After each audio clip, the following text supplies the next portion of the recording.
તે અરહંતાનિ મહા કરી મંગલ કર્યો મહા ગ્રંથ કરંકો કા જ્ઞાતે મિલે સમાગ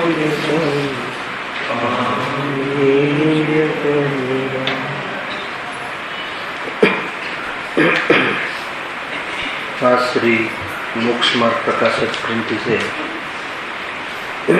प्रथम अधिकार अंतर्गत श्रोताना स्वरूप की चर्चा चाले।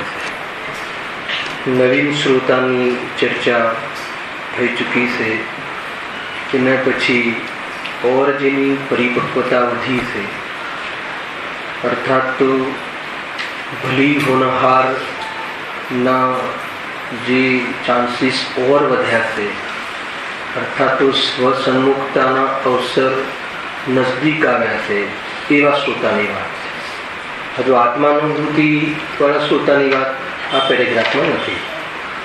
शो लख्यु पेज नंबर 18 से वड़ी जे जैन धर्मनो दृढ़ श्रद्धालु से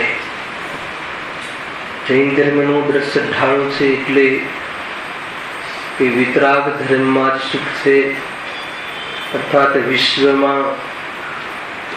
મંગલ કોણ છે, ઉત્તમ કોણ છે, શરણભૂત કોણ છે, બાહ્યમાં એની પણ શ્રદ્ધા એની પાકી છે કે દુનિયામાં વિશ્વમાં કોઈ પવિત્ર ચીજ હોય તો કોણ છે?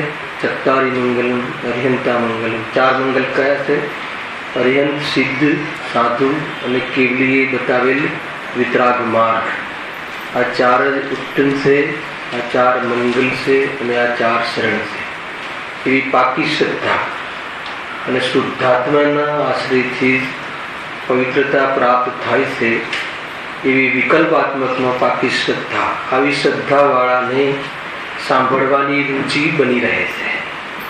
मनन चिंतन नो विषय शुद्धात्मा बन्यो रहे छे।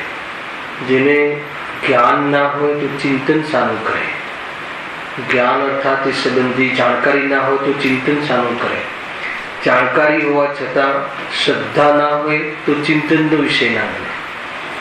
चिंतन नो विषय बन्या पश्चात स्वाभाविक है कि संबंधी पक्ष आवीने चिंतन नो पण अभाव थईने अनुभूति थाय छे।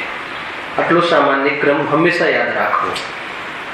એટલા માટે અહીંયા કહ્યું કે જૈન ધર્મનો શ્રદ્ધાળુ જે છે એટલે વિશ્વની અંદર કોઈ પવિત્ર વસ્તુ હોય તો વિતરાગી દેવશાસ્ત્ર ગુરુ શ્રવણ કરવા લાયક હોય અર્થાત તો કોઈની પાસે જવા લાયક હોય, પોતાના દુઃખનું સમાધાન કરવા કોઈની રાય લેવા લાયક હોય તો કોણ છે?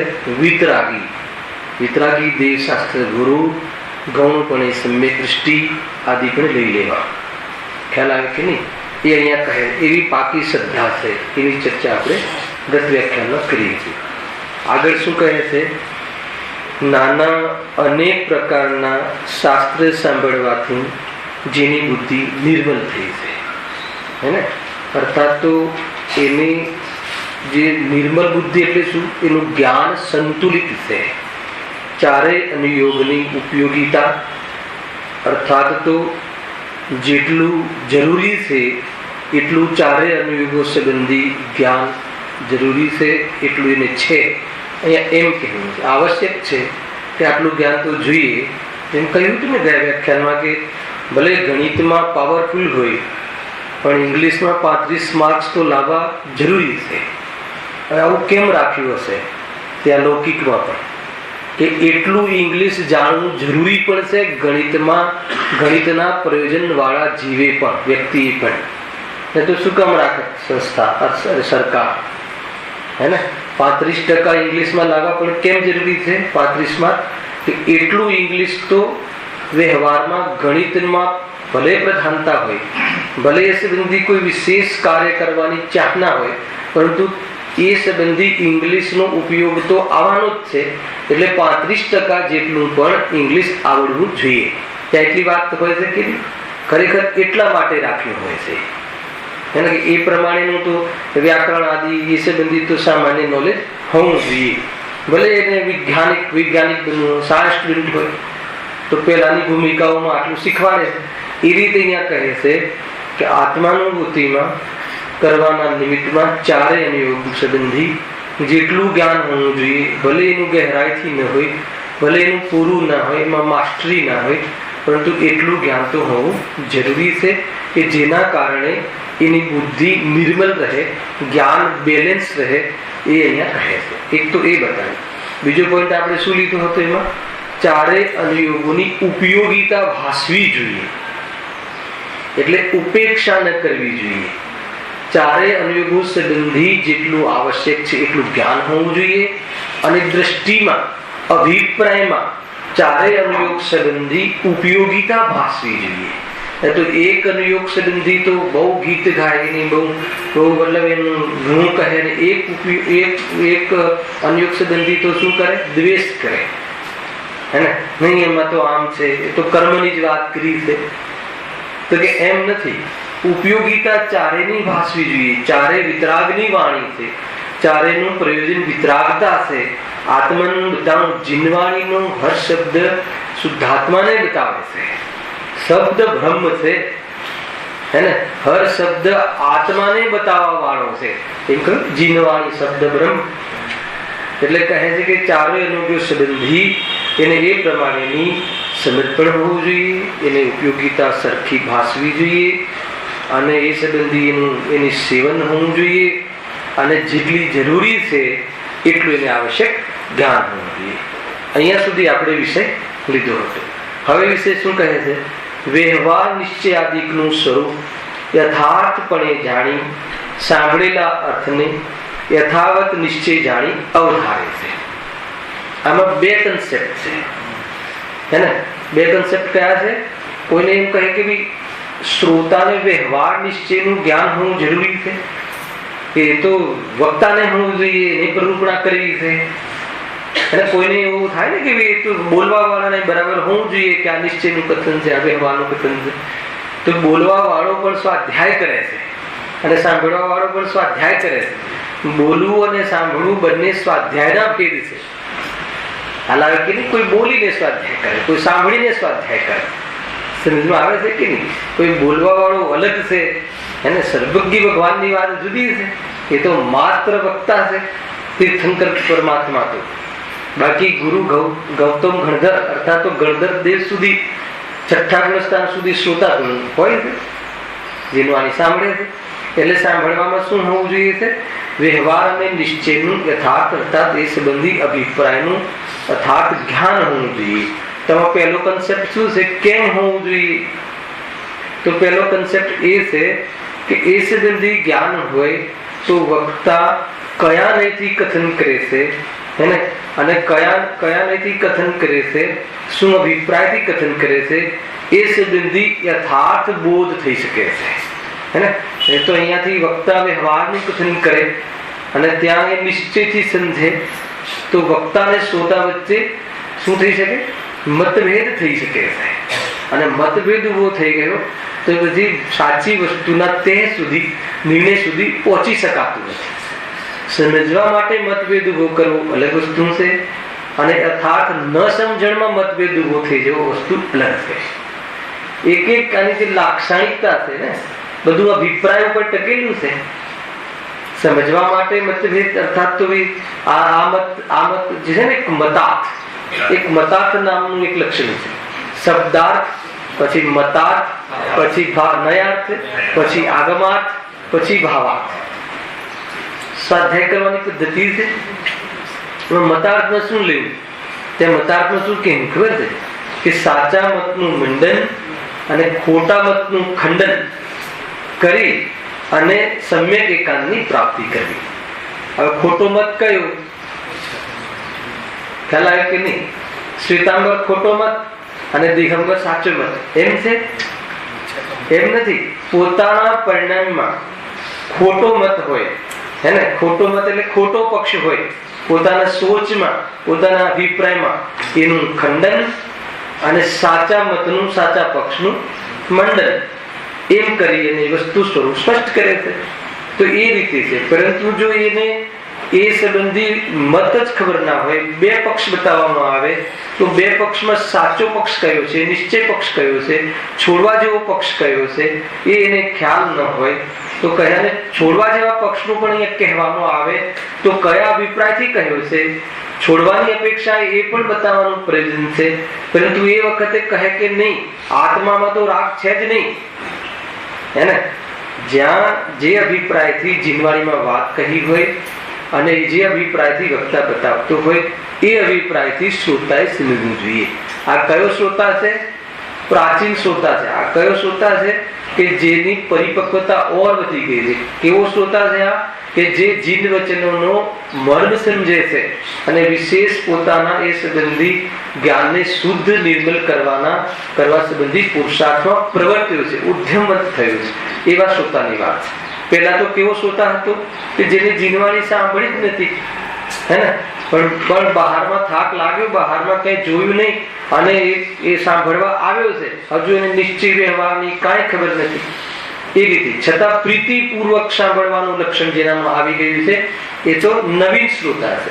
હવે કઈ જૂના શ્રોતાઓને કઈ પ્રીતિપૂર્વક સાંભળવું જોઈએ તો પ્રીતિ હોય તો હવે એની ઓર વિશુદ્ધિ વધી છે, ગહેરાઈ ઓર વધી છે, તો એને એ સંબંધી નિશ્ચય વ્યવહારનું જ્ઞાન હોવું જોઈએ. એ અભિપ્રાય અહીંયા કહ્યું છે, બહુ જરૂરી છે આ. અને કોઈ રીતે જો હવે એક બીજું પણ એમાં કન્સેપ્ટ છે કે દરેક વખતે આ વ્યવહારને એનું કથન છે, આ નિશ્ચયને એનું કથન છે, એમ વારંવાર ન શાસ્ત્રમાં લખેલું હોય છે કે ન વક્તા કહે છે. એને વારંવાર કહેવાની જરૂર નથી ને. ભગવાનની ભક્તિ કરવાનો ભાવ, હે ને, એ વ્યવહાર નહીંથી આવવો જોઈએ. ભગવાનની ભક્તિ કરવાનો ભાવ જ્ઞાનીને આવે છે. તો હવે આવે છે કે આટલો વ્યવહાર, આટલો રાગ ઉભો છે, આ વ્યવહારનું કથન છે. જ્ઞાનીને રાગ આવે છે, જ્ઞાનીને રાગ આવે છે. ખ્યાલ આવે કે નહીં? જ્ઞાનીને પણ ગ્રસ્તસ્થામાં રાગ આવે છે. આટલો રાગ આવે છે. જેમ માન લો કે આપણે અહીંયાથી એવું કથન કરીએ કે આત્મામાં તો રાગનો છાંટો એ નથી, તો કોઈ કહે કે દેખાય છે ને રાગ, તો કહે સ્વભાવ અપેક્ષા એમાં રાગનો છાંટો નથી. જ્ઞાની ધર્માત્મા પણ રાગને વશ થઈ જાય છે. આવ્યું ને આજના બોલ વિકલ્પમાં આવી જાય છે ને વશ થઈ જાય છે. તો વશ થઈ જાય છે કે આત્મામાં તો રાગ જ નથી. અરે કયા અભિપ્રાયથી કહેવામાં આવે છે, કયા કન્સેપ્ટથી કહેવામાં આવે છે, એ અભિપ્રાયથી જો સમજવામાં આવે, ખ્યાલ આવે ને. લોકમાં તો આપણે ચતુર્થી, હે ને, આપણને આપણા પપ્પા એમ કહે કે મમ્મીને કે પાણી લાવે, તો આપણે પપ્પાની મમ્મીને કહીએ છીએ કે આપણી મમ્મીને કહીએ ના. ખ્યાલ આવે?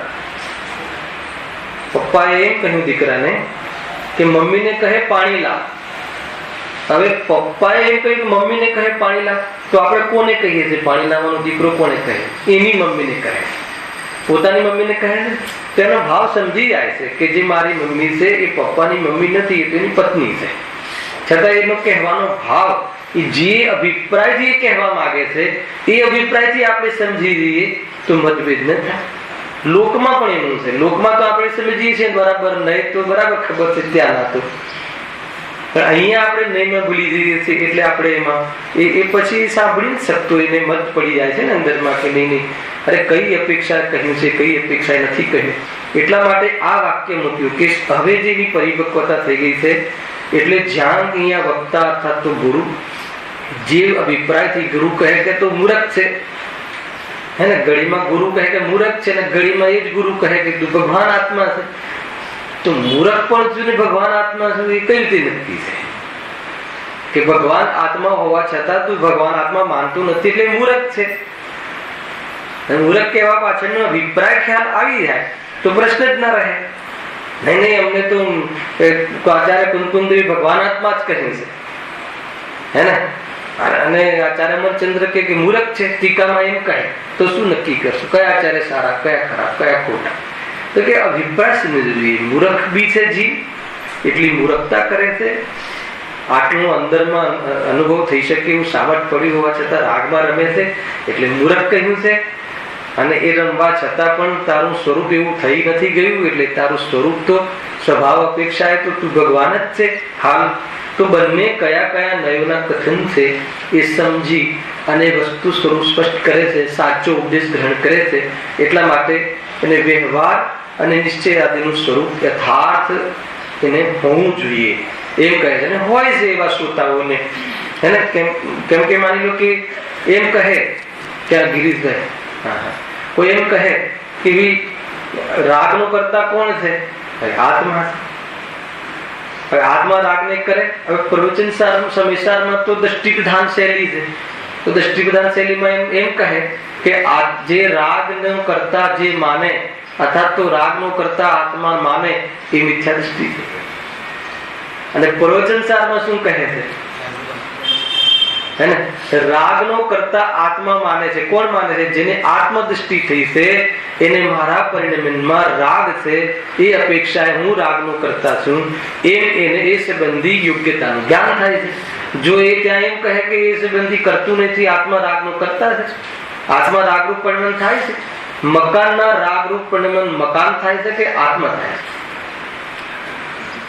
થાય છે? વસ્ત્રના રાગરૂપ પરિણમન આત્મા થાય છે કે વસ્ત્ર થાય છે?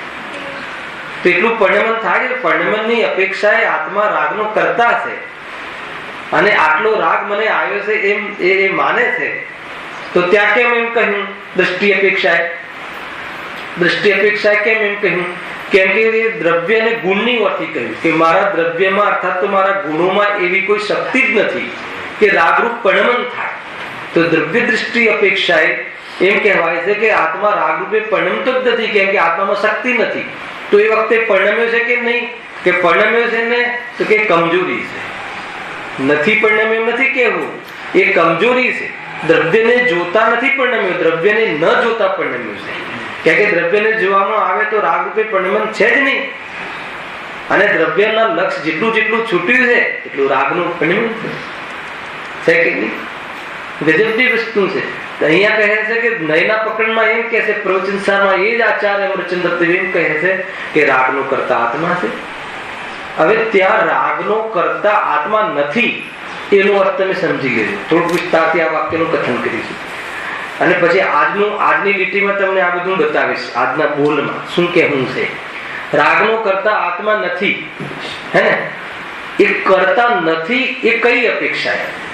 કરવા લાયક નથી એ અપેક્ષા કરતા નથી. એને કરવા લાયક લાગ્યો નથી, અર્થાત તો એનાથી લાભ લાગતો નથી અને સ્વરૂપમાં રહેવાથી રાગ થતો નથી. એ અપેક્ષા આત્મા રાગનો કરતા નથી. અને કઈ અપેક્ષા એ રાગનો કરતા છે? એમ માનવા છતાં, એમ સ્વરૂપમાં રહેવા, સ્વરૂપની અનુભૂતિ છતાં રહેવાતું નથી. એટલો રાગનું પરિણમન થયું છે. આરોપ છે મુનિરાજને, જ્ઞાની ધર્માત્માને, સમ્યક દૃષ્ટિને રાગરૂપ પરિણમન દેખાય છે, રાગનું કર્તૃત્વ દેખાય છે, રાગ કરતો દેખાય છે. આજના પ્રવચનમાં બી હતું ને કે રાગ કરતો દેખાય છે કે નહીં? કરતો દેખાય છે, એ જ વખતે કરતો નથી. નહીં કોને હોય? જ્ઞાનીને. સ્વાનુભૂતિના કાળમાં નહીં ઉત્પન્ન થાય છે નિશ્ચય વ્યવહાર. અને અજ્ઞાની રાગને શું માને છે? હા, એ જ સમય નહીં ઉત્પન્ન થાય. નહીં એટલે સાધક દશા, હે ને, હે, એ જ સમય વ્યવહાર અને નિશ્ચય એક જ સમય ઉત્પન્ન થાય. અજ્ઞાનીને રાગ વ્યવહારથી છે એમ જ્ઞાની માને છે. અજ્ઞાની રાગ વ્યવહારથી છે માને. અજ્ઞાનીને તો રાગ કર્તૃત્વથી માને છે. આટલો રાગ તો હોવો જ જોઈએ. રાગ વગર જીવનની કલ્પના જ ના કરી શકે. રાગ દ્વેષ આદિ, હે ને, બહારની જવાબદારી વગર જીવ પોતાની કલ્પના જ ના કરી શકે. લૌકિકમાં મારે છોકરા ઉછેરવા છે, વેપાર કરવો છે, એના વગર જીવ, એનું એ કર્તવ્ય વગર જીવ પોતાના અસ્તિત્વને સ્વીકારી જ ના શકે. અને જ્ઞાની ધર્માત્માને પણ એવો અસંયમી હોય જ્યાં સુધી તો એવો રાગ આવે છે. વિષય વાસનાનો રાગ આવે છે. એનું શું કહે છે કે એ મને કર્મ નથી કરાયો, સ્ત્રીના સંગમાં મને, એના કારણે મને સ્ત્રીનો રાગ નથી આવ્યો, મારી કમજોરીના કારણે આવ્યો છે. અજ્ઞાની શું માને છે? બે વસ્તુ અજ્ઞાનીમાં ભૂલ હોય છે. અજ્ઞાની રાગને કર્તૃત્વ રૂપથી માને છે, કર્તવ્ય રૂપથી માને છે, એક. અને એ રાગને, રાગ આદિ ભાવોનો કરતા કર્મ માને છે, પરથી માને છે કે આ મને કરાવે છે, આ મને કરાવે છે. નિમિત્તથી રાગનો કરતા માને છે. અને જ્ઞાની શું માને છે? જેને દ્રષ્ટિ આત્માની થઈ છે, આત્મામાં રાગ નથી એટલે આત્માનો સ્વભાવ નથી, કરવા લાયક નથી, પરિણામમાં કરવા લાયક નથી, આત્માનો એ સ્વભાવ નથી. કેમ સ્વભાવ નથી? જતો રહે છે અનેક પ્રબળિત દ્વારા. ખ્યાલમાં આવે ને? તો હવે એનો સ્વભાવ નથી. એવી દ્રષ્ટિ, આત્માની દ્રષ્ટિ, અને એનાથી લાભ અલાભ થતો નથી. શું વાત કરો છો? રાગથી ન શુભ રાગથી લાભ થાય છે કે ન અશુભ રાગથી અલાભ થાય છે? ક્યાં? સ્વરૂપમાં. એટલે એ રાગ થાય છે પણ રાગથી લાભ નથી થતો, અલાભ નથી થતો. તો એ બહાર આવ્યો છે ઉપયોગ એટલો, એને ક્યાં બહાર આવ્યો છે? શુદ્ધોપયોગમાંથી બહાર આવ્યો છે એટલો એને શું થાય છે? ભૂમિકા અનુસાર અસંયમી હોય તો એને વિષય વાસનાનો પણ રાગ થાય છે. હવે એ રાગનો જે થાય છે બીજાના માથે થૂકતો નથી, સ્વભાવમાં સ્વીકાર કરતો નથી, અને પોતાની એવી એક સમયની યોગ્યતામાં પરિણમ્યો છે એનો સ્વીકાર કરે છે. ખ્યાલ આવે કે નહીં? એ રીતે રાગનું પરિણમન આત્મામાં છે. અને એ જ વખતે રાગનો અકર્તા છે. એટલે કઈ રીતે? એનો સાક્ષી રહે છે. કઈ રીતે સાક્ષી રહે છે? કે એ જ વખતે માથે લેતો નથી, એટલે એ જ વખતે એનાથી લાભ નથી, એનાથી મારું કોઈ પ્રયોજન થતું નથી, એવી જાતિનો અનુભવન હોય છે, એવી જાતનું અકર્તાપણાનું અનુભવન હોય છે. અને કયા આધાર ઉપર? કે મારા સ્વરૂપમાં તો રાગ છે જ નહીં. ખ્યાલ આવે કે નહીં? કરતું અકર્તું, કરતું એ વ્યવહારથી છે, રાગનો કરતા વ્યવહારથી છે, રાગનો અકર્તા નિશ્ચયથી છે. વ્યવહાર કેમ કહ્યો? રાગનો કરતા વ્યવહારથી કેમ કહ્યો? સ્વરૂપમાં નથી. એક તો એટલે છતાં આત્માનો કહેવો, બે ભિન્ન વસ્તુઓને એક કરીને કહેવીને પ્રયોજન વિશેષથી. કેમ એક કહીને કહો? કેમ થયો છે ને? રાગ નથી થયો, થયો છે ને? પણ થયો છે એ જ વખતે સ્વભાવમાં નથી એવું ભાન રહે છે, એવું અનુભવન રહે છે, એ રીતે નિરપેક્ષપણું રહે છે. કઈ રીતે?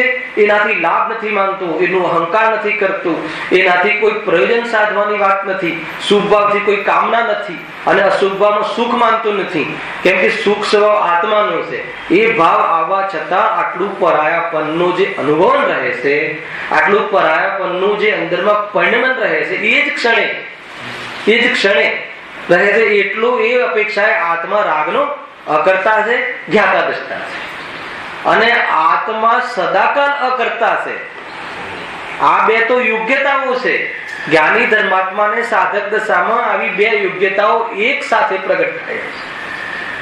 અને આત્મા સદાકાલ રાગને જ્ઞાનને સંબંધિત નથી, એ અકર્તા. આત્મા રાગને કરે જ નહીં. કયો આત્મા ના કરે? શુદ્ધાત્મા. કે શુદ્ધાત્મા અર્થાત તો આત્મામાં કોઈ એવો ગુણ જ નથી કે રાગને કરે. એ રીતે આત્મા અકર્તા દ્રષ્ટિનો વિષય. એના બલ દ્વારા, એવા સ્વભાવના આશ્રય દ્વારા, એવા સ્વભાવની પ્રતીતિ દ્વારા પર્યાયની અંદર થતા રાગનો સાક્ષી રહે છે, લાભ નથી માનતો, એની સાથે કોઈ પણ જાતનું એ સંબંધી જે સંબંધ નથી જોડતો. એને શું કહે છે? અકર્તા, સાક્ષીપણાનો ભાવ. આખું આ રીતનું પેકેજ છે નિશ્ચય વ્યવહાર. જેટલો જોડાયો છે એટલો બંધ છે, અને જેટલો નથી જોડાયો એટલો બંધ છે. જેટલો રાગમાં જોડાયો છે ને, પણ એને સામાન્ય બંધ છે. ઓછી સ્થિતિ વાળો અને ઓછા અનુભાગ વાળો બંધ પડ્યા રાખે. અને આ બાજુ સાક્ષી ભાવ વધતો જાય છે, દ્રઢ થતો જાય છે. અને કરતાપણાનો જે યોગ્યતા છે, એ યોગ્યતા શું થતી જાય છે? નાશ પામતી જાય છે. સંપૂર્ણ યોગ્યતા નાશ ક્યારે પામી જાય છે? શ્રેણીમાં નાશ પામવાનો પુરુષાર્થ છે, અને અર્યંત અવસ્થામાં યોગ્યતાનો અભાવ થાય છે. આત્મામાં રાગ રૂપે પરિણમવાની પણ યોગ્યતા છે. ખ્યાલમાં આવે કે ના? અનુભૂતિના કાલમાં ઉત્પન્ન થાય છે, આ બેન નહીં. કઈ રીતે થાય છે? જેમ કે પેલા સ્વાધ્યાય કર્યું, પરભાવ પરદ્રવ્યથી ભિન્ન ભગવાન આત્મા, અને એના બધા ન્યાયના આધાર ઉપર અભ્યાસ કર્યો. અભ્યાસ કરતા કરતા વલણ આવ્યું, અને સામાયિકના કાળમાં જેવી વિકલ્પ આ આત્મા આવો છે, રાગ વગરનો છે, અને રાગ યોગ્યતા છે, એવી સમજવાનો વિકલ્પ પણ ઉદાસ થઈ જાય છે. એવા વિકલ્પ સંબંધી પણ ઉપયોગ નથી રમતો, વિકલ્પ અભાવ થઈ જાય છે, અને સ્વાનુભૂતિ કહે. એ સ્વાનુભૂતિના કાળમાં જે અવસ્થા, સ્વાનુભૂતિ કહો, શુદ્ધોપયોગ કહો, આ શુદ્ધોપયોગ છે, હે ને? એ વખતના કાળમાં ઉપયોગરૂપ રાગ નથી હોતો, એટલે જેટલું સુખ છે તો ખ્યાલ આવે છે, પરંતુ અબુદ્ધિપૂર્વકનો રાગ બચ્યો હોવાના કારણે એ વખતે ખોટનું પણ વેદન થાય છે કે હજુ મારામાં આટલી ખોટ છે, એનું વેદન હોય છે. વેદન જ્ઞાન બધું હોય છે. ઉપયોગરૂપ કોઈ રાગ દેખાતો નથી, કેમ કે ઉપયોગ તો શુદ્ધ ઉપયોગ થઈ ગયો છે. ધ્યાન અવસ્થા છે, એ ક્ષણિક ધ્યાન અવસ્થા છે. જેવું ધ્યાનમાંથી બહાર આવે છે એ વખતે ઉપયોગ બહારમાં વર્તાય પણ છે, હે ને? ધીરેન્દ્ર ભગવાનની ભક્તિ આદિ, પછી બહારમાં રોટલા ખાવા આદિમાં બધામાં વર્તતો દેખાય છે. પણ એ વખતે શું થાય છે કે એમાં કોઈ લાભ નથી. આત્મામાં એમાં કોઈ આ સ્વરૂપમાં ન લાભ છે, ન સ્વરૂપમાં તો લાભ છે જ નહીં. એનું રાગથી મારું સ્વરૂપ મલિન થતું નથી, કેમ કે રાગ આત્મામાં પ્રવેશ કરતું નથી. એ બલ દ્વારા એનો સાક્ષી રહે છે. એ વખતે સાક્ષી રહે છે. જેટલો એ સાક્ષીપણું પેદા થયું છે એ એટલો અકર્તા છે. અને સ્વભાવ તો ત્રિકાલ અકર્તા છે. એના બલ ઉપર આ બધું થયું. દ્રષ્ટિનો વિષય એ છે, અને આ બે પર્યાયમાં યોગ્યતાઓ થાય છે.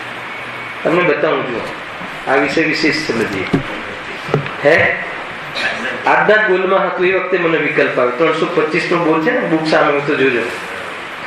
હવે શું કહે છે ગુરુદેવ કે જ્ઞાનીને આ જ્ઞાનીની પરિણતિની વાત કરી છે. પણ જ્ઞાનીની પરિણતિમાં બે જે ધર્મ ઉત્પન્ન થયા અકર્તા કર્તાના, એને આપણે યથાર્થ જાણવા જોઈએ. કઈ રીતે કહેજો, જ્ઞાનીને સ્વાનુભૂતિ વખતે કે ઉપયોગ બહાર આવે ત્યારે દ્રષ્ટિ તળ ઉપર કાયમ ટકેલી. આટલી વાતનો અર્થ તમને આ બે નયનું જ્ઞાન હોય તો ખ્યાલ આવે. હવે આમાં પહેલા શું કહીને બતાવું, પ્રયોગ બતાવું છું. જ્ઞાનીને સ્વાનુભૂતિ વખતે કે ઉપયોગ બહાર આવે, આનો અર્થ ખ્યાલ આવે કે ના આવે? આજે જ કહ્યું હમણાં ખ્યાલ આવે. સ્વાનુભૂતિ વખતે અને ઉપયોગ બહાર આવે એટલે શું? સ્વાનુભૂતિ વખતે એટલે શું? શુદ્ધ ઉપયોગ વખતે. ધ્યાન અવસ્થા વખતે. એ ધ્યાન અવસ્થા કયા પ્રકારની હોય છે? એ સંબંધી વિકલ્પ જ નથી હોતો ઉપયોગમાં. ઉપયોગમાં વિકલ્પ ન હોવો એનું નામ રાગનો અભાવ થઈ જવો એમ નથી. રાગનો વેપાર બંધ થઈ જાય અલ્પ અવસ્થાઓમાં, પરંતુ રાગ રહે છે. તમે આ અવસ્થા સમજજો, બરાબર સિચ્યુએશન સમજજો, હે ને? માની લો કે આપણે અત્યારે ઉપયોગ શુભ છે, હે ને, વેપારમાં, પણ અશુભ કરવાની યોગ્યતા મટી ગઈ છે એવું નથી. એટલે પાછી તરત અશુભમાં જઈએ પણ છે અહીંયા બેઠા બેઠા. પણ ઉપયોગ અત્યારે શામાં છે? આપણો શુભમાં છે. એવી રીતે શુદ્ધમાં જાય છે ને ઉપયોગ. કોને ક્યારે ને કેટલી હદમાં જાય છે એ બધું શાસ્ત્રમાં બતાવે છે, ફિક્સ છે. મુનિરાજને ઉપયોગ અંદરમાં કેટલી વાર જાય? હર અંતર મુહૂર્તમાં. હર અંતર મુહૂર્તમાં અંદર જાય. હર અંતર મુહૂર્તમાં અંદર ન જાય, ઉપયોગ શુદ્ધ ન થાય. અંદર એટલે શુદ્ધ ઉપયોગ, હે ને? અંદર એટલે સંપૂર્ણ વિકલ્પ ઉપયોગમાં ન હોવો.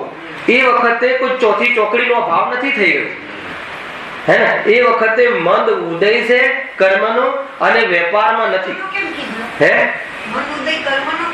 કર્મનો મંદ ઉદય તો હોય ને, ઉદય ના હોય એ વખતે તો અર્યન થઈ ગયા. મંદ ઉદયમાં જોડાતા નથી. કર્મનો ઉદય તો છે, સ્વંજલન કસાય નથી. સ્વંજલન કર્મનો ઉદય નથી એમ નહીં. મુનિરાજને સ્વંજલન કર્મનો, મુનિરાજ જયારે પ્રવૃત્તિમાં દેખાય, હા ખ્યાલ આવી ગયો મને. મુનિરાજ જયારે પ્રવૃત્તિમાં દેખાય ત્યારે સ્વંજલનનો તીવ્ર ઉદય. કર્મની વાત છે, પરિણામની વાત નથી. સ્વંજલન કર્મ છે ને, જળ કર્મ, એનો તીવ્ર ઉદય હોય એ વખતે આ બાજુ મુનિરાજ એ બહારમાં એ રીતે પરિણામો જોડાયેલા દેખાય. અને જયારે એ સ્વરૂપમાં લીન હોય 28 મૂળગુણમાં, અને સ્વરૂપમાં લીન હોય એ વખતે કર્મનો ઉદય મટી નથી ગયો. મોહનીય કર્મ, સ્વંજલન કર્મ એ કઈ પ્રકૃતિનો ભેદ છે? ચારિત્ર મોહનીય કર્મનો ભેદ છે. હજુ એટલી અસ્થિરતા છે પરિણામમાં, અને અસ્થિરતા સમયે ઉદય એ વખતે એટલા કર્મનો રહે છે. પણ એનો મંદ ઉદય રહે, મન અનુભાગ વાળો ઉદય રહે એ વખતે મુનિરાજના સ્વયં એવી પરિણતિ હોય છે પુરુષાર્થ દ્વારા કે એમાં ન જોડાવાનો ઉપયોગ હોય છે. એટલે એટલા સમયમાં લીન થઈ ગયા હોય છે. ખ્યાલમાં આવે છે કે નહીં? અરે આપણે પણ એવા કેટલા મંદ ઉદય હોય છે કે એવા મંદ ઉદય પાપના આવે છે, મતલબ એ પ્રમાણેના ખોટા ભાવ આવવાના. અને આ બાજુ ખોટો ભાવ આપણો મંદ ઉદય હોય અને એટલા પરિણામમાં ના હોય એટલે ન આવ્યા જેવું લાગે અને કરવા લાયક નથી. અભિપ્રાયમાં જ ના હોય, દ્રષ્ટિમાં જ ના હોય, સ્વરૂપમાં છે નહીં અને કરવા લાયક છે નહીં, એ દ્રષ્ટિપૂર્વક હોય તો સંપૂર્ણ તીવ્ર આવે કે મંદ આવે બધામાં છૂટો જ રહે, વેગળો રહે. એ પરાયપન, એ અકર્તા પણ સમજમાં આવે છે કે નહીં? આ પરિણતિ સમજાવવાનો પ્રયાસ કરું છું તમને, જ્ઞાની નહીં. હે ને? જેટલી તાકાત હોય એટલેથી તમે તેને સમજજો અને એ રીતે પૂછજો. ખ્યાલ ના આવે તો ઘરે બેસીને આ સમજ્યા પછી લખજો, અને એ સંબંધી વિશેષ તમને કોઈ એ પ્રોસેસમાં વિશેષ તમને કોઈ જિજ્ઞાસા આવે તો મને લખીને પ્રશ્ન આપજો, પૂછવાનો સંકોચ થતો હોય તો. પણ રંચ માત્ર પણ આમાં આળસ નહીં સેવતા, કારણ કે આ બહુ મહાન વાત છે. ખ્યાલમાં આવે છે કે નહીં? એટલે કઈ જાતના શુદ્ધ ઉપયોગની વાત છે? મુનિરાજને હરંતર મુહૂર્તમાં થાય છે, અસંયમી સમ્યક દ્રષ્ટિને 6 મહિનામાં નિયમથી એકવાર થાય છે. આવો શુદ્ધ ઉપયોગ. પહેલો શબ્દને અર્થ કરું સ્વાનુભૂતિ, હે ને? સ્વાનુભૂતિ એટલે સંપૂર્ણ ઉપયોગ શુદ્ધ. એ વખતે ઉપયોગ ન જિનેન્દ્ર ભગવાનના કથનમાં હોય, ન સાંભળવામાં હોય, કે ન વિચારમાં હોય, કે ન વિકલ્પમાં, સ્થૂળ રૂપે સમજજો. કારણ કે મનનું અવલંબન છે એટલું ગૌણપણે તો વિચાર હોય પણ ઉપયોગ રમતો ના હોય ત્યાં તમે સમજજો. આ તો બહુ બધા વિસ્તાર છે. શુક્લ ધ્યાનમાં પણ ત્યાં જે પૃથક વિતર્ક ને એકત્વ વિતર્ક ધ્યાન હોય છે ને, જીતુભાઈ સમજી લેજો તમે. એ જયારે વિષય આવશે ત્યારે ખોલીશું. કઈ બગડવાનું નથી, એટલો વિષય ખ્યાલ નહીં આવે તો. પણ આ વિષય ખ્યાલ આવવો જરૂરી છે. ખ્યાલ આવે ને? શું કહે છે કે એ વખતે 6 મહિનામાં એકાદ વાર થાય. જો ન થાય, શુદ્ધ ઉપયોગ ને યોગ્ય પરિણતિ ન બનેલી રહે 6 મહિનામાં એકવાર પણ, તો સમજી લેવું કે કોઈ અનંતાનુબંધી કસાયનો ઉદય આવી જશે અને ફરીથી મિથ્યાત્વનો ઉદય આવીને મિથ્યા દૃષ્ટિ થઈ જશે. હાલ આવે કે નહીં? 6 મહિનાની અંદર. એટલે પેલું જે બતાવે છે ને રામનું ને શ્રી કૃષ્ણનું, બલદેવનું, જે પણ હે ને, જે રામ હતા એ બલરામ ને શું કે બલભદ્ર, રામ બલભદ્ર અને લક્ષ્મણ નારાયણ. નિયમથી નારાયણનું મરણ થાય અને નરકે જાય. કારણ કે એના ભાઈ પ્રત્યે એટલી આસક્તિ હોય છે ને. કૃષ્ણ પણ નારાયણ અને બલદેવ, હે ને, નારાયણ અને ત્યાં બલદેવના ભાઈ એ બલભદ્ર, તેમના પણ એટલી આસક્તિ હોય છે. ગજબ છે. સમ્યક દ્રષ્ટિથી શું કહેવાય? હે પરિણામની વિચિત્રતા. એટલી આસક્તિ હોય છે કે પોતે રાજા હોય છે ને શ્રી કૃષ્ણ, તો બધાને કહે છે કે ભગવાનની વાણીમાં આવી છે વાત ક્યારે ખોટી ન પડે. એટલે જેને મુનિ દશા લેવી હોય લઈ લે, આત્માની આરાધના કરી લે. તો પછી એને પોતાની વાત પણ કરે છે કે પોતે કેમ નથી થતા, તો કહે છે કે મને હજુ ભાઈની એટલી આસક્તિ છે કે જેથી મને મુનિ ગુણનો ભાવ નથી આવતો. એ અસંયમી જીવન છે. સમ્યક દ્રષ્ટિ. વાત તો એ બતાવી હતી કે રામનો જે આનો પક્ષ નહીં લઈ લેતા, કે જયારે એમને નથી થતું તો અમારે કેમ, અને એના માટે નથી કહ્યું. આટલી આસક્તિ રહે એ જીવ પણ 6 મહિનાની અંદર એકાદ વાર તો શુદ્ધ ઉપયોગ નિયમથી કરે છે. એ પક્ષ લઈ શુદ્ધ ઉપયોગ કરવો જોઈએ એટલે ને ઓટોમેટિક એની પરિણતિમાં એટલી કસાયની યોગ્યતા જ નથી હોતી કે ટકે. કેટલા અંશે સ્થિર થાય? હે સ્થિરતાને સ્વરૂપની લીનતાને શુદ્ધ ઉપયોગ કહે છે. અને એક ચોકડી પ્રમાણે જ અત્યારે તો અભાવ છે કસાયનો. પણ એ જે એક ચોકડી અભાવ અસંયમીને હોય છે અભાવ, એટલી સ્થિરતા એને પરિણતિ પણ એ તો નિરંતર હોય છે. પણ ઉપયોગ રૂપથી એક વાર તો નિયમથી કરે, અને એક વાર થઈ ગયા પછી 15 દિવસ સુધી ફરીથી શુદ્ધ ઉપયોગ કરવાની ક્ષમતા ન રહે એટલો પુરુષાર્થ પણ નથી હોતો. 15 દિવસની અંદર કરવાની યોગ્યતા થાય એ સાવ પૂર્ણ આવી જાય. 2 ચોકડીય ભાવ પ્રમાણ વાળા નથી. આ બધું ગણિત છે. પંચમ ગુણસ્તા. હાલ આવ્યો કે નહીં? એટલે આ તો કથનથી કહેવામાં આવે છે એવી એની પરિણતિની યોગ્યતા છે. એટલી પરિણતિ એની હજુ મલિન છે અને એટલી પરિણતિ એની જાગૃત છે. એક જ પરિણતિમાં 2 સ્વરૂપ છે. ખ્યાલ આવ્યો કે નહીં? માનો કે કઈ રીતે એક જણ ક્રોધ કરે છે, ક્રોધ પરિણામ. એ ક્રોધ પરિણામના 2 સ્વરૂપ હોઈ શકે. એ ક્રોધ એવો છે કે કોઈને જાન લઈ લે એવો ક્રોધ નથી, પણ એવો ક્રોધ જરૂર છે કે બોલાચાલી થઈ જાય. તો એક જ ક્રોધ પરિણામમાં 2 સ્વરૂપ થાય કે ન થાય? તો એ રીતે છે ચારિત્રમાં, એવી રીતનું થાય છે. ખ્યાલ આવે કે નહીં? તો એ જ રીતે એક જ પરિણતિ છે, એક જ પરિણતિ ધર્મરૂપ છે ને એ જ પરિણતિ અધર્મરૂપ છે. એ પરિણતિમાં જેટલી અસ્થિરતા છે એટલું અધર્મ છે, અને એ જ પરિણતિમાં જેટલી ક્વોલિટીની સ્થિરતા થઈ ગઈ છે એટલું ધર્મ. આ સાધક દશા છે. પણ આ સાધક દશા કોને હોય? દ્રષ્ટિવંતને. આત્માની જેને દ્રષ્ટિ છે આ કરવા લાયક નથી.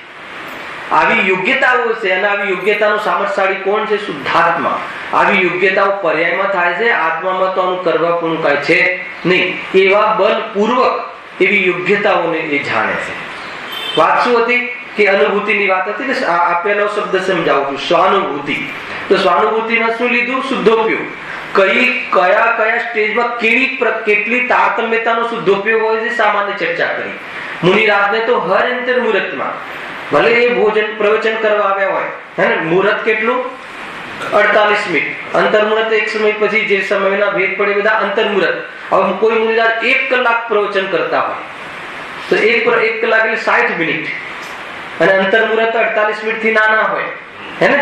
હવે 1 કલાક પ્રવચન કરતા હોય તો પ્રવચન કરવાના કાળમાં એ 48 મિનિટના પહેલા એક વાર શુદ્ધ ઉપયોગ કરી લે નિયમથી. એવી એની પરિણતિનું સામર્થ્ય છે. એ સ્વાનુભૂતિ. શુદ્ધોપયોગ કોને કહેવાય? સંપૂર્ણ વિકલ્પ. એ વખતે બોલવાનો વિકલ્પ અને બોલવાની ક્રિયા પણ ન હોય એવી ક્ષણભર માટે સ્વરૂપનો સ્વાદ લઈ આવે. નિયમ છે કે એમની એવી રીતની પરિણતિ છે. એ સ્વાનુભૂતિ. અને આવી જે પંચમ ગુણસ્થાન વાળા જીવને, ગ્રસ્ત જીવને, આરિકા માતા સુધી જીવાળા જીવને પંચમ ગુણસ્થાન પરથી કહ્યું ને, ગ્રસ્ત જીવનની વાત છે. તો એ એકદેશ સંયમી છે, હજુ સંયમ પૂર્ણ સંયમ નથી. તો એને નિયમથી 15 દિવસમાં એક વાર તો આવો સ્વાદ આવ્યા વગર રહે નહીં. ઉપયોગ રૂપ અને દ્રષ્ટિ અને પરિણતિ રૂપ તો નિરંતર. સાક્ષી પણ એ તો નિરંતર રહે છે, એ પરિણતિ રૂપ છે. પણ અંદરમાં એ જે બહારનું જે યોગ્યતા છે એ યોગ્યતાથી બી નિવૃત્ત થઈ જાય અને આત્મામાં સ્થિર થઈ જાય. એવું કેટલા સમયમાં બને? 15 દિવસમાં તો નિયમથી એકવાર બને. પણ એને કેવું ના બને? હર અંતર મુહૂર્તમાં જાય એવું ના બને. હાલ કે નહીં? તમે સમજજો બરાબર. બહુ ઊંચી વાત છે આ.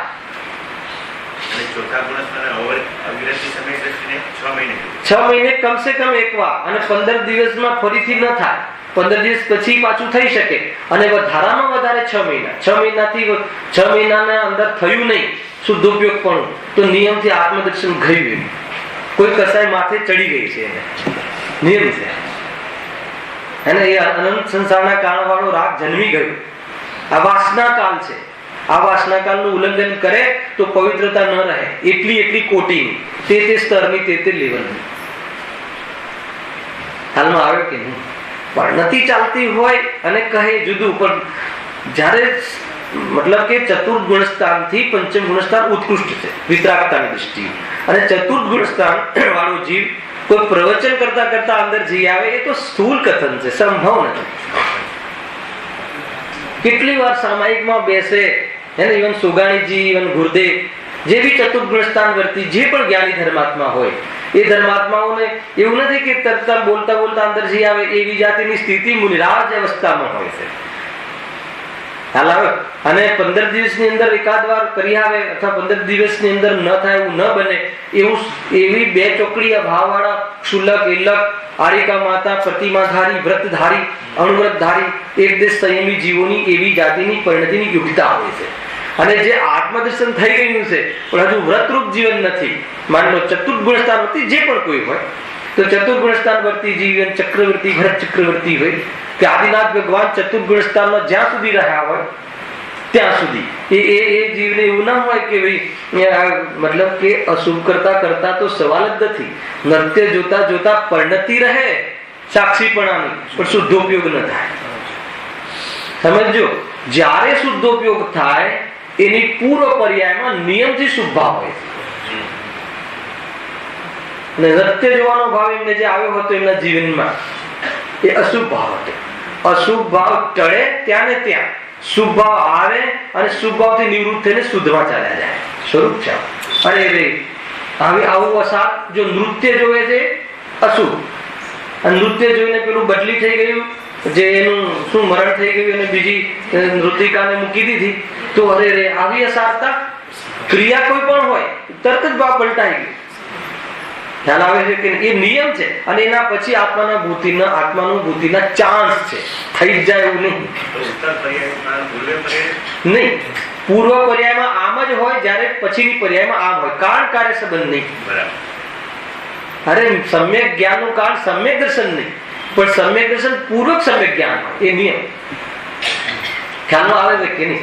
પૂર્વ પર્યાયમાં કઈ શુભ ભાવ હોય એટલે કે પછીની પર્યાયમાં આત્માનુભૂતિ થઈ એમ નહીં, પણ આત્માનુભૂતિ થતા પહેલા કસાયો એટલી ઢીલી પડે છે પૂર્વીમાં, અને પછી નિયમ છે ને, પહેલા ક્યારે વસ્તુનો નાશ થાય? કઠોરતા જાય, મૃદુ થાય, મૃદુતાની નાશ થાય, એટલે એ પ્રમાણે નાશ થાય. નિયમ છે, ક્રમ છે, એ ક્રમ છે. એનાથી કોઈ કારણ કાર્ય સંબંધ નથી. એટલે સુધી આવે ને પછી આત્માનુભૂતિ ન પણ થાય, વળી પાછું શુદ્ધ ઉપયોગ થાય. આત્માનુભૂતિ અલગ, આત્માનો અનુભવ અલગ. આત્માનુભૂતિ સ્વાનુભૂતિ તો શુદ્ધોપયોગ રૂપ હોય છે, અને આત્માનુભવ તો કાયમ હોય છે.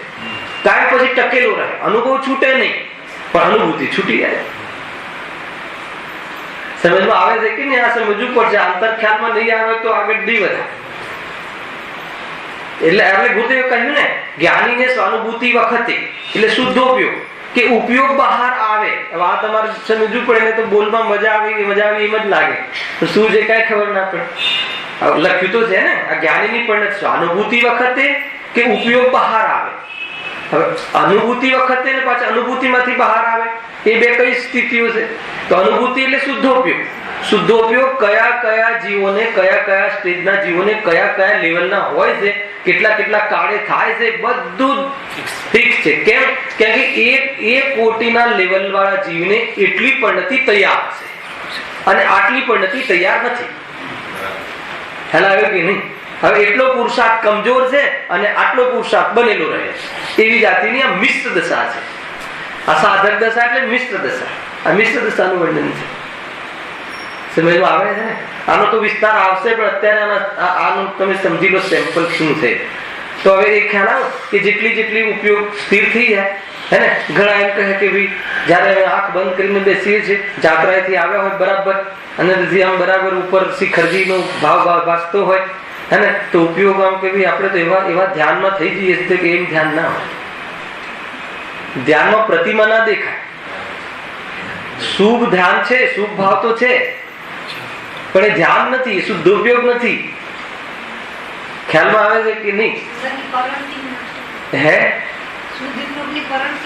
શુદ્ધ ઉપયોગ જ નથી. ત્યાં કોઈ જ્ઞાની હોય તો શુદ્ધ પરિણતિ હોય, પણ શુદ્ધ ઉપયોગ નથી. શુદ્ધ પરિણતિ શું? હવે શુદ્ધ પરિણતિ ત્યાં શું હોય રસિકભાઈ? શુદ્ધ પરિણતિ એટલે આજે રાગ આવ્યો છે ભગવાનને જોવાનો, અને મને ભગવાન ના સંબંધી લક્ષ થાય છે, એ રાગ છે. સમજો, બોલે નહીં, એની સાથે નિરપેક્ષતાનો અનુભવ કરે, લાભ ન માને, કેમ કે સ્વરૂપમાં નથી, આટલી ખોટ છે, એટલે એ સંબંધી રંચ માત્ર પણ અપેક્ષા ન રાખે, નિરપેક્ષ અનુભવ કરે. એટલો જે સાક્ષીપણાનો ભાવ છે, પરિણતિ છે, છતાં વર્ત્યા છે, એ બહાર આવ્યો. ઉપયોગ વિકલ્પમાં આવ્યો છે. હવે કેવા વિકલ્પમાં આવી શકે એનું પણ બહુ મોટો ઇતિહાસ. શુદ્ધ ઉપયોગમાંથી તરત આવે તો પાછો આવવાનો ક્રમ બી એવો છે, શુભમાં આવે, અને પછી એની જો અસંયમિત ભૂમિકા હોય તો અશુભમાં પણ જાય. ગ્રસ્ત દશા એક દેશ સંયમી છે, એટલે પૂરું સંયમ નથી, એટલે એ પણ જાય. પણ મુનિરાજ શું છે? પૂર્ણ સંયમી છે, એટલે નિયમથી એમને શુભમાં જાય. શુભમાં જાય વળી પાછા તરત શુદ્ધમાં આવે. અને આખી પ્રોસેસ સમજો. સમજાય છે કે નહીં? ન સમજાય તો પ્રશ્ન કરજો ભાઈ. આવી પરિણતિની પરિસ્થિતિ, આવી યોગ્યતા બનેલી હોય છે. એક જ સમયમાં બે રાગનો કરતા આત્મા છે અને રાગનો કરતા આત્મા નથી, બંને એક સાથે છે, અને કરવા લાયક નથી. હે ને? કરવા લાયક નથી. કરવા લાયક છે એ માને, એ તો આ નયોમાં જ નથી આવ્યો, માર્ગમાં નથી. એને નય લાગુ ના પડે. હા, એ નય દ્વારા સમજી અને એ નય પ્રગટ કરી શકે, અર્થાત માર્ગ પ્રગટ કરી શકે, કેમ કે એના માટે તો છે, આપણા માટે તો છે. પરંતુ જે આ ભૂમિકા કોની બતાવી છે? જ્ઞાનીની. સમજો શું કહે છે? જ્ઞાનીને સ્વાનુભૂતિ વખતે કે ઉપયોગ બહાર આવે ત્યારે દ્રષ્ટિ તળ ઉપર કાયમ ટકેલી છે. આ દ્રષ્ટિ એટલે શું? મારે મૂળ તો એ સમજાવું. દ્રષ્ટિ એટલે શું? ઉપયોગ સ્વાનુભૂતિની બહાર આવે, સ્વાનુભૂતિમાં હોય, કે ઉપયોગ બહાર આવે. સ્વાનુભૂતિમાં હોય ત્યારે તો તડપડ ટકેલી છે, એમાં તો કોઈનો વિરોધ નહીં આવે. જયારે શુદ્ધ ઉપયોગમાં છે ત્યારે તો આત્મામાં ટકેલો છે, ઉપયોગે ટકેલો છે, દ્રષ્ટિએ ટકેલી છે. દ્રષ્ટિ ટક્યા વગર ઉપયોગ કઈ રીતે ટકે? દ્રષ્ટિ શું છે? દ્રષ્ટિ એ અપનાપન છે, એકત્વપણું છે. દ્રષ્ટિ એ વાસ્તવમાં શ્રદ્ધાનો વિષય છે. દ્રષ્ટિ એ રુચિનો વિષય છે. દ્રષ્ટિ એ અપનાપનનો વિષય છે. આત્માની દ્રષ્ટિ એટલે આત્મા રૂચે. રાગ આવે પણ રૂચે નહીં. રાગ આવે ખરો, એ ઉપયોગ વિકલ્પમાં આવ્યો ખરો, પણ દ્રષ્ટિ તળપર એટલે રૂચે નહીં. રૂચે નહીં એટલે સાક્ષી. રૂચે નહીં એટલે ક્યારે પણ એમ નથી જાય કે સારો છે, કરવા જેવો છે, મજા આવે છે, આનંદ આવે છે, કરવા લાયક છે, એવું ક્યારે ન થાય. એનું નામ એ વખતે પણ દ્રષ્ટિ તળ પર ટકેલી છે. અને દ્રષ્ટિ તળને પકડી રાખે એટલે એ રાગમાં હીનતા આવી જાય. એ રાગની એવી પોટેન્શિયલ ન રહે કે ટકે. ખ્યાલ આવે કે નહીં? એટલે ઘટે, એટલે તૂટે. આ પરિસ્થિતિ છે. અને પ્રયોગમાં ના આવે ને ત્યાં સુધી ખબર ના પડે, સમજમાં પણ. કહ્યું ને ગુરુદેવે કે મુનિરાજ વ્રત આદિમાં આવે, મહાવ્રત આદિમાં આવે, પણ દ્રષ્ટિ તો તળ પર ટકેલી રહે છે. હવે એટલે શું? આમાં શું ખબર પડી ગિરીશભાઈ? ગુરુદેવની મીઠી વાણી છે અને સારું જ બોલતા હોય ને સત્ય જ બોલતા હોય એટલે સારું એવો બી એક શ્રોતા લીધો છે, આવશે. હે ને? પુણ્ય થાય એ જીવને, પણ શું ન થાય? કર્મક્ષય થવાનો પુરુષાર્થ ન થાય. એને પુરુષ સમજાય નહીં. વાત તો સારી છે પણ શું સમજાય એની ખબર ના હોય. ખ્યાલ આવે કે નહીં? વ્રતાદિ આવે છે ખરા મુનિરાજને, પરંતુ શું થાય છે એમને? દ્રષ્ટિ તળ પર ટકેલી રહે છે. ગજબ છે.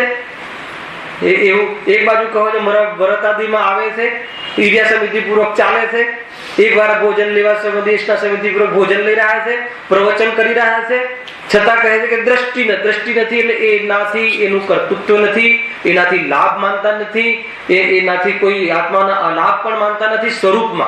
સ્વરૂપ કઈ બગડી ગયું છે મારું એવું માનતા નથી, એનાથી કોઈ પ્રયોજન માનતા નથી. આ બધો અભિપ્રાય દ્રષ્ટિ, માનવું દ્રષ્ટિનો વિષય છે. એવી માન્યતા ફરી નથી જતી, એને વશ થઈ જાય. ગુરુદેવે કહ્યું કે વશ થઈ જાય છે, પૂરેપૂરો એ સંબંધી પરિણમી જાય છે. એને માથે ચડે છે કસાય, પણ એ વખતે આટલી જાગૃતિ રહે છે. દ્રષ્ટિ એટલે એમાં અપનત્વ આવતું નથી, કરવા લાયક છે એવી જાતિની બુદ્ધિ થઈ જતી નથી, અને એમાં અહેમ આવતું નથી. એની સાથે એમાં ભઠ્ઠીમાં આવી ગયા એવું લાગે છે, એમાં આનંદ વર્તાતો નથી, એમાં અપનાપન વાસતું નથી. એટલે એ પર્યાય સાથે અર્થાત એ પરિણામ સાથે એ કોઈ પણ સંબંધનો અનુભવ કરતા નથી, નિરપેક્ષ પણ અનુભવ કરે છે. એની અપેક્ષા નથી સ્વરૂપમાં માટે. તો એવી રીતે પરાયપનનો જે ભાવ સાથે રહે છે, અસાક્ષી એ સાક્ષીપણાનો ભાવ કહો, અકર્તાપણાની યોગ્યતા કહો, કે દ્રષ્ટિ થઈ ગઈ છે એમ કહો, કે તળ પરથી દ્રષ્ટિ હટતી જ નથી. રાગ આવી જાય પણ એમ ન થઈ જાય કે કરવા જેવું છે, રાગમાં જોડાઈ જાય પણ એમ ના થઈ જાય કે આ કરવા લાયક. એવી જે દ્રષ્ટિ બનેલી રહે, દ્રષ્ટિ એવી બનેલી રહે. ખ્યાલમાં આવ્યો કે નહીં? એટલે આપણે ઘરે મહેમાન આવે આવો કહીએ, હે ને, અને એમ પણ કહે કે ભાઈ તમારું જ ઘર છે ને, એ વખતે પણ એને પેલાને ખબર હોય છે કે મારું નથી, આને ખબર હોય છે કે એમનું નથી. એ દ્રષ્ટિ. હે ને, હું તમારા ઘરે આવું તો અહીંયા બેસું, અહીંયા અરે તમારું જ છે ભાઈ, તમે કહો કે ના કહો, હાથ જોડીને કહે તમારું જ છે. એ વખતે એ પણ જાણે છે કે એનું નથી. એનું નથી એ કૈસાનો વિષય થયો? દ્રષ્ટિનો વિષય. પણ એટલો તમારા પ્રત્યે રાગ છે કે તમારો છે એ રીતે તમે વર્તી શકો. ખ્યાલ આવે કે એટલો રાગ છે. તો એ રાગ એ છે એટલો, અને એ આત્મામાં કરવા લાયક નથી, હે ને, અર્થાત તો આત્માને એનાથી કોઈ લાભ નથી એવી દ્રષ્ટિ બે એક સાથે રહે છે. એનું નામ સાધક દશા, હે ને. તો સાક્ષી ભાવ તો નિશ્ચય, અને આત્મામાં રાગરૂપ પરિણમન થાય છે. એ વ્યવહાર કેમ કીધો? કેમ કે ક્ષણિક છે, પરમાર્થ નથી, સ્વભાવ નથી, એટલે વ્યવહાર કીધું. નથી થતો એમ નહીં. ખ્યાલ કે નહીં? મુનિરાજને વ્રતાદિ જે આવે છે એ વખતે પણ તળ પર દ્રષ્ટિ હોય છે, હે ને. જડની ક્રિયા બહારમાં અવલંબન, જડની ક્રિયામાં અવલંબન થતું દેખાય છે, પરંતુ દ્રષ્ટિ તળ પર હોય છે. એટલે જીવે શું કાઢ્યું કે વ્રત આદિ કરવા જ નહીં. અને એક જીવે શું કાઢ્યું કે મુનિરાજને વ્રત આદિ હોય છે એ કરવું. પણ બે બેલેન્સ કોઈ ના સમજ્યા. આ પદ્ધતિ પડી જાય. વ્રત આદિ વગરનું જીવન મુનિરાજને હોય જ નહીં, પરંતુ હોવા છતાં દ્રષ્ટિ હોય એના પર તો મુનિ નહીં. હા, હવે આપણે કથનમાં બોલીએ ને સ્વભાવ પર દ્રષ્ટિ હોવી જોઈએ, પણ સ્વભાવ પર દ્રષ્ટિ એટલે શું એ ખબર નથી. વિષય તો પોતાનો છે ને અંદર. નહીં, પણ એનું ભાવ વાચન હોવું જોઈએ ને. આપણને કથન તો પૂરેપૂરા ખબર છે કે સ્વભાવ પર દ્રષ્ટિ હોવી જોઈએ, પણ સ્વભાવ પર દ્રષ્ટિ હોવી જોઈએ એટલે શું? તો એ વખતે એનું સાક્ષી બનવું. સાક્ષી બનવું એટલે એક ક્ષણ માટે બી એને કાર્યકારી નથી લાગતું. કરે છે પણ કાર્યકારી લાગતું નથી. તમે ભાવ સમજજો, કરે છે પણ કાર્યકારી લાગતું નથી. હા હા, પણ હવે કરે તો છે ને, પણ કાર્યકારી કેમ નથી? હવે કાર્યકારી નથી એવું લાગવું જોઈએ ને. હે નહીં, કરવાનું એ તો બતાવી રહ્યો છું. કરતો નથી એવું નહીં, કરું છું એમ બતાવવું જોઈએ કે આ મેં કર્યો છે. પ્રભુ, હું સ્વરૂપની બહાર આવ્યો છું એટલે આવું પરિણમ્યો છું. પરિણમનની અપેક્ષાએ તો કરું છું, પણ કરવા લાયક નથી એ અપેક્ષાએ અકર્તા પણ છું. અહીંયા કરતો નથી એ વાતને લીધી જ નથી. અભિપ્રાય ચોખ્ખો છે. હા, અભિપ્રાય ચોખ્ખો છે. હા, અભિપ્રાય પર જ તો ટકે છે ને. અભિપ્રાય એ દ્રષ્ટિ, જે દ્રષ્ટિ છે ને, દ્રષ્ટિ કહો, અભિપ્રાય કહો, વિશ્વાસ કહો, અપનત્વ કહો. જો આપણે કહીએ કે અભિપ્રાય, હવે અભિપ્રાય એટલે શું? અભિપ્રાય એટલે જો આપણે વિકલ્પમાં અભિપ્રાય સમજીએ કે મારી માન્યતામાં એવું છે કે વ્રત આદિ એ કરવા લાયક નથી, અર્થાત તો વ્રત આદિ કરવા લાયક નથી એટલે શું? વ્રત આદિ કરવા લાયક નથી એટલે વ્રત આદિ નથી એમ નહીં, વ્રત આદિથી આત્માની અનુભૂતિ થતી નથી એમ થાય. અને એટલા માટે એના સાથે કોઈ કાળ કાર્યનો સંબંધ એની દ્રષ્ટિમાં નથી. એટલે દ્રષ્ટિમાં નથી એટલે અહમ નથી, એટલે વ્રતનું અભિમાન નથી, એટલે વ્રત સંબંધી આવેલા રાગની કાર્યકારતા નથી ભાસતી. એવું જેને એવી જે પરાય પર એ વખતે ચાલે છે એ દ્રષ્ટિ એની તળ પર જામેલી છે એમ કહેવાય. જેની દ્રષ્ટિ આવી તળ પર જામેલી છે એનો ઉપયોગ ત્યાં પછી બહુ ટકી શકતો નથી. તમે મારા ત્યાં આવે રાખે છે અને તમે વાત ચાલુ કરી કે મારો બિઝનેસ આમ છે તેમ છે, હે, પછી મને એમાં ખ્યાલ આવે કે આમાં મારું કોઈ હિત દેખાતું નથી, તો પછી મને એ સાંભળવાનું રુચિ કેટલી રહેશે? રુચિ સાંભળવા છતાં પણ રુચિ એ વખત પણ નથી. રુચિ ઇન ધ સેન્સ કે આમાં મારું કાંઈ કલ્યાણ નથી, હે ને, એવો નિર્ણય, માત્ર નિર્ણય નહીં, પ્રતીતિ. એટલે એમાં તમે એમ કહો કે મને 100 લાખ મળી ગયા તો બી ઉત્સાહ ના આવે, અને તમે એમ કહો કે આવું કરવા છતાં પણ ક્યારેક 100 લાખની 1 કરોડની જગ્યાએ 2 કરોડ જતા પણ રહે તોય મને કઈ દુઃખ ન થાય. એવી જે ન પ્રસન્નતા ન દુઃખ, એવી એક ભૂમિકા, એવી એક યોગ્યતા, એવું એક નિરપેક્ષપણું, અને એવી એક જાતિની પ્રવૃત્તિ અંદરમાં પરિણતિ ચાલુ રહે એને શું કહેવાય? અકર્તાપણા, તળ પર દ્રષ્ટિ ટકેલી છે. અને આ તળ પર ટકેલી દ્રષ્ટિ એ યોગ્યતા છે, અને જે તળ છે એ દ્રષ્ટિનો વિષય છે. મહેન્દ્રભાઈ, આવી જે યોગ્યતા થઈ, ક્યારે યોગ્યતા થઈ? રાગ આવ્યો એ કાલમાં. મૂળ એ લેવું છે. રાગ નથી આવ્યો નથી કેવું, રાગ તું આવ્યો છે એ કાલમાં હું સાક્ષી છું, અને જેમાં સાક્ષી ભાવ પણ નથી એ દ્રષ્ટિનો વિષય. હલાવે કે નહીં? આવી યોગ્ય, જેનામાં સાક્ષી ભાવ પણ નથી એ દ્રષ્ટિનો વિષય. એટલે આવી યોગ્યતા નથી થઈ, આપણે લોકો બધાને માની લો તો પણ મારા આત્મામાં શુદ્ધ સ્વભાવમાં રાગ પણ એ મારો થયો જ નથી. રાગનો કરતા થાય જ કઈ રીતે? આત્મામાં રાગની કરવાની શક્તિ જ નથી. એવો જે આત્મા, એવો આત્મા કોને છે? જીવ માત્રને. અકર્તા સ્વભાવ દરેકને છે, અને અકર્તૃત્વની યોગ્યતા જ્ઞાનીને છે. ખ્યાલમાં આવે છે કે નથી આવતું? બહુ ઊંચી વાત છે ભાઈ. કર્તૃત્વની અકર્તૃત્વની યોગ્યતા જ્ઞાનીને થઈ છે, હે ને? અજ્ઞાનીને તો કર્તૃત્વ નહીં પણ નથી. કેમ કે એ તો કર્તૃત્વ નહીં, એ તો એનો કર્તા બને છે. કર્તા એટલે કરવા લાયક. આપણે શું સમજીએ છીએ? કર્તૃત્વમાં એમ સમજીએ છીએ કે કરે છે, તો કે આ કરે જ છે, કર્તૃત્વમાં પરિણમે જ છે. તો કર્તૃત્વ ન બનવું એમ જયારે જ્ઞાની કહે ત્યારે શું સમજવું? કે કરવા લાયક નથી. કરવા લાયક નથી એટલે શું કે આ જે થતા ભાવો આવતા ભાવો એનાથી આત્માને તારે કઈ આજ સુધી ન આત્માને બગાડી શક્યો છે કે ન કઈ આત્માને તારી શક્યો છે. એટલે આવતા ભાવો પ્રત્યેને શું થઈ ગયું?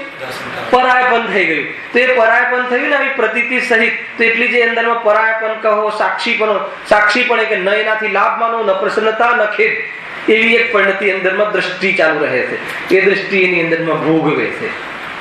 અને એવું કેમ રહે છે કે વસ્તુમાં, મૂળ વસ્તુમાં, મૂળ સ્વભાવમાં રાગ છે જ નહીં. કેમ કે એના આનંદ ગુણોમાં કોઈ રાગ નામનો ગુણ નથી કે એ રાગરૂપ પડમન કરે. તો રાગરૂપ પડમન કેમ કરે છે? શક્તિ રાગરૂપ પડમતી નથી, કમજોરી છે.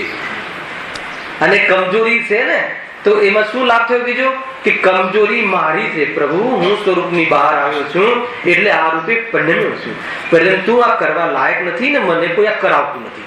બે વસ્તુ. જ્ઞાની મહાન છે, મને કોઈ રાગ કરાવે એમ નથી. રાગ થયો છે એ વાત પાક્કી છે, પણ એ થયો છે મારા હું સ્વરૂપમાં નથી રહી શક્યો એટલે થયો છે. અને આ થયો છે મારા સ્વરૂપને આજ સુધી બગાડી શક્યો નથી. એવું બલ, એવી દ્રષ્ટિ, અને એ સાક્ષી ભાવ, એ અકર્તૃત્વ સમજમાં આવે છે કે નહીં? આમાં એમ લખ્યું, આખું બોલ થઈ ગયું તમારે. આ નિમિત્તાધીન દ્રષ્ટિ પણ શું છે, વર્તમાન યોગ્યતાની દ્રષ્ટિ પણ છૂટી છે. હા, નિમિત્તાધીન દ્રષ્ટિ બી છૂટી ગઈ. વર્તમાન પર્યાયની જે યોગ્યતા છે એ યોગ્યતા છે એ ક્ષણિક છે, તાત્કાલિક છે, ત્રૈકાલિક નથી. ખ્યાલ આવ્યો કે નહીં? ત્રૈકાલિક તો એ ત્રૈકાલિક નથી એવું કઈ રીતે નક્કી કર્યું? બીજી જ પર્યાયમાં નથી હોતું ને. એટલે ત્રૈકાલિક નથી. અને બીજી પર્યાયમાં એનું જ્ઞાન હોય છે, જ્ઞાન ત્રૈકાલિક છે. તો જ્ઞાન ત્રૈકાલિક છે અને એ જ્ઞાન કેટલીક યોગ્યતા સાદી અનંતકાલ વાળી પણ હોય છે. કેવલ જ્ઞાન આત્માનો સ્વભાવ નથી, કેવલ જ્ઞાન આત્માની પર્યાયની યુક્તતા છે. સાદી અનંતકાલ રહે છે અને આત્મા અનાદિ અનંતકાલ છે. કેવલ જ્ઞાન સાદી અનંતકાલ છે અને રાગ સાદી શાંત છે. ખ્યાલ આવ્યો કે નહીં? એટલે આ બધું સમજવું જોઈએ કેટલી વસ્તુ છે આની અંદર. આ એક બોલ જયારે અહીંયાથી બોલવામાં આવે ને ત્યારે આટલા બધા તમારા જ્ઞાનના અંદર ફરવા જોઈએ. જો કોઈ એકાંત કરવાની વાત નથી, અનેકાંત દ્વારા આત્મપક્ષ બનવું જોઈએ. જે અપેક્ષાએ રાગ કહ્યો છે બહાર આવ્યા ને જ્ઞાની એમને જ લખ્યું છે ગુરુદેવે બેનસીના વચનામૃત છે કે સ્વાનુભૂતિ એ કાલમાં પણ દ્રષ્ટિ તો આત્માના તળમાં ચોટેલી રહે છે, પરંતુ વિકલ્પમાં આવે છે. એટલે પેલા એ કહ્યું વિકલ્પમાં આવે છે, એ માન પેલા. અને એટલે મનાવવું છે કે એ વખતે પણ એની તાકાત છે કે એની દ્રષ્ટિ તળ પર ચોટેલી રહે છે. એ બતાવવા માટે આવે છે કરીને એને પણ આવે છે એટલે મારે પણ ચાલે એ માટે નહીં. સમજો? એ તો જ્ઞાનીને પણ આવે છે એટલે મારે પણ આવે તો ચાલે. અને વિષય બરાબર જાવે છે ને સમય થઈ જાય છે. આ તો ભૂમિકા બહુ બને ને પછી આનો વિષય ઓર ખુલે. એને કાલે આનું થોડું ફરતી લઈ લઈશું. બાકી બહુ સુંદર વિષય છે.